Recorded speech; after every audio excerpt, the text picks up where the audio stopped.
Hello there. It may well have been quite a cloudy, damp start for many of us, but it was an incredibly mild one.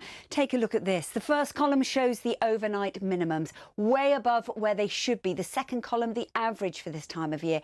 So we should be into low single figures. And that's because the wind direction pulling in this very warm subtropical air right across the country. The only exception, perhaps, the far north of Scotland. And that's where we've seen some rain as well. The rain fairly light and patchy as it drifts its way south into Northern Ireland and northwest England. As we go through the day, we should see a greater chance of some sunshine across eastern England in particular, and maybe parts of eastern Scotland into the afternoon. The cloud across the Channel coast may be thick enough for some light drizzle as well, but the temperatures will stay on the mild side for the time of year, generally around 11 to 14 degrees as the high. That weak weather front sinks a little bit further south through the night. The showers will ease and we should have some clearer skies, so that's going to allow those temperatures perhaps to fall away a touch. Still a very mild night, but nevertheless not quite as warm and sultry as the one just past. But there's more wet weather to come in the forecast, I'm afraid. The next low waiting in the wings on Thursday.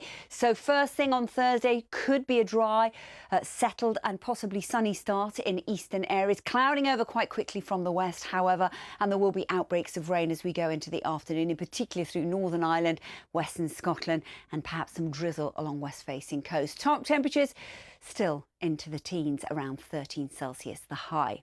Now, as we move through Thursday into Friday, that low pressure drifts its way eastwards, and on the southern flank of the low, we are going to see some gale force gusts of wind, 60, 70 miles an hour, not out of the question. That pushes the rain through at quite a pace across Scotland. And then on Friday, not a bad day, perhaps the best day of the week in terms of drier, brighter, more settled and sunny weather. Not as warm, but I'll take that if we've got the sunshine. But make the most of it as we head into the weekend. Low pressure returns, dominates the weather story, I'm afraid, into the weekend. You can see how the isobars squeeze together. The winds will always remain a feature, so it's going to be windy with showers or longer spells of rain at times. Take care.